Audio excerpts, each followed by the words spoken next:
हाँ। तो ये चिन्ह कैसे समझ आते हैं यार, कुल मिला के क्या होता है? कुछ एक बताओ कि ये ऐसा देवता करता है तो आपको ये समझ में आता है। यदि सर पे लगाया देवता ने तो उसमें तो समझ आता है कि ये ग्रह। नमस्कार, मैं हरीश एक नवे अनुभव में आप सबका स्वागत करता हूँ। बहुत अच्छी धूप खिली हुई है, पीछे व्यू पहाड़ों का, खूबसूरत खेत और पीछे बहुत बड़ा हमारा गांव। आज इस अनुभव में हम बात करने वाले हैं पहाड़ों की देवी देवताओं के बारे में। जब हम खास तौर पे देवी देवताओं के पास जाते हैं, वहाँ पर अपने बारे में या फिर देवता किसी दूसरे के बारे में बता रहे होते हैं, तो ज़्यादातर जगहों पे जो देवता के अवतारी होते हैं वो बताते हैं उनकी जुबान से। लेकिन उत्तराखंड में कई जगहें ऐसी हैं जहाँ पर देवता अपने निशान त्रिशूल के सहारे अपनी बातों को रखते हैं। ऐसी जगह पर मैं कुछ दिनों पहले गया था जहाँ पर देवता का जो निशान होता है वो अपने इशारों में लोगों की तकलीफें बताता है, क्योंकि वो जो निशान होता है उस पर देवता के प्राण होते हैं। आगे हम बात करेंगे कि देवता के चिन्ह जो निशान इशारों में बातें करते हैं उनका मतलब लोगों को कैसे समझ आता है। अंकित का मैंने एक अलग तरीका देखा, क्योंकि जो हमारे समझ में नहीं आती बातें जब देवता समझाते हैं तो अंकित वो बातों को हमें समझाते हैं, क्योंकि देवता एक निशान होता है उनका, ये इसके ज़रिए इशारा करते हैं और इशारा इन्हें समझ आता है, वो हमें समझाते हैं। तो अंकित वो इशारा कैसा होता है यार, कैसे समझ में आता है आपको? जी, जब से हम यहाँ पे देवता का मंदिर बना है और हमारे जो देवता हैं नरसिंह देवता है, यहाँ पे हम आते रहते हैं हर रविवार को। और तो हमने धीरे धीरे करके अपने जो हमारे पूर्वज हैं, जो हमारे चाचा हो रहे हैं, जो यहाँ पे गांव के लोग आते हैं, उनसे सीखा है।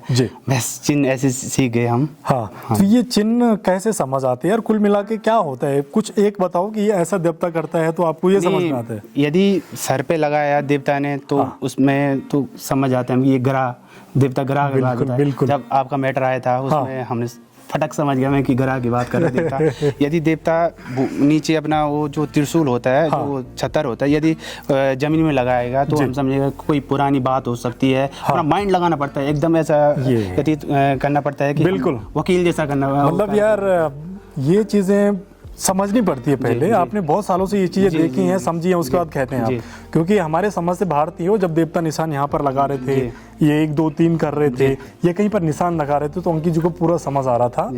तो अंकित जी आपका क्या कहना है आस्था के बारे में? जी, मेरी तो आस्था बहुत अटूट है देवता पे। और जो भी हम उत्तराखंड में हैं और खासकर जो हम इस क्षेत्र में हैं, बिलंगना क्षेत्र में, हम तो हम अपने आप को भाग्यशाली समझते हैं कि हम स्वर्ग में, इस घाटी में हम स्वर्ग में बसे हैं। जी। एक बात और कहना चाहता हूँ, हमने अभी 2023 सितंबर में देवता को सहस्त्रताल धाम लेके गए थे। वहाँ पे हमारे भाई जो आशीष रावत हैं, जो उपासक हैं, वो हम नंगे पाँव ऊपर सहस्त्रताल गए थे। हमारे साथ पूरा गाँव भी था। उसमें से गाँव तो पूरा नहीं चढ़ पाए, ऊपर चढ़ाई काफ़ी है, ऑक्सीजन लेवल कम है, पर हमारे परिवार के, हमारे गाँव के जो बाहर से आ रहे 20-25 आदमी ऊपर पहुँच गए थे और हमने देवता को स्नान कराया और वहाँ से देवता को यहाँ। अच्छा अंकित जी की ये एकदम यादगार स्टोरी है। जब देवता यहाँ से सहस्त्रताल जाते हैं, ये केदार घाटी का एक हिस्सा है, ये पूरा हिमालय क्षेत्र है, इसे आप केदारनाथ ही कह सकते हैं, मैं तो इसे केदारनाथ ही मानता हूँ।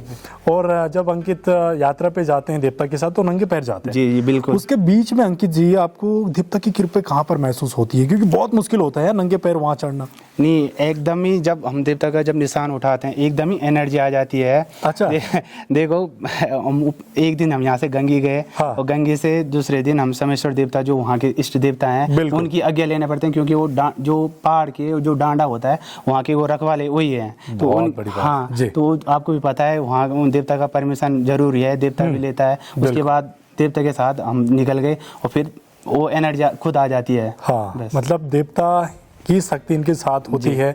बीच में इतने लंबे सफर में कोई घटना नहीं होती। नहीं, कुछ नहीं हुआ। मतलब ये हकीकत है और पहाड़ के लोगों के लिए ये अदालत है, इससे बड़ी कोई कोर्ट नहीं है ना? तो मैं चाहता हूँ कि लोग आस्था बनाए रखें देवी देवताओं के प्रति, अपनी संस्कृति को बनाए रखें। अंकित जी कुछ एक वर्ड जो आप कहना चाहते हैं दिल से? मैं यही कहना चाहता हूँ, यहाँ पे निस्वार्थ भाव से आए। यहाँ पे ना हम किसी से, यहाँ पे जो उपासक हैं आशीष रावत जी, ना हम किसी से 1 रुपए लेते हैं, ना हम किसी से कोई चार्जेस नहीं है। बिल्कुल सब है, आस्था से आए यहाँ पे और सबकी मनोकामना पूरी होती है। बस यही कहना चाहता हूँ। बहुत बहुत धन्यवाद अंकित जी हमारे साथ ये अनुभव साझा करने के लिए। मैं चाहता हूँ आपकी आस्था भगवान के प्रति यूँ बनी रहे और उनका आशीर्वाद आपके साथ यूँ ही बना रहे। बहुत बहुत आभार।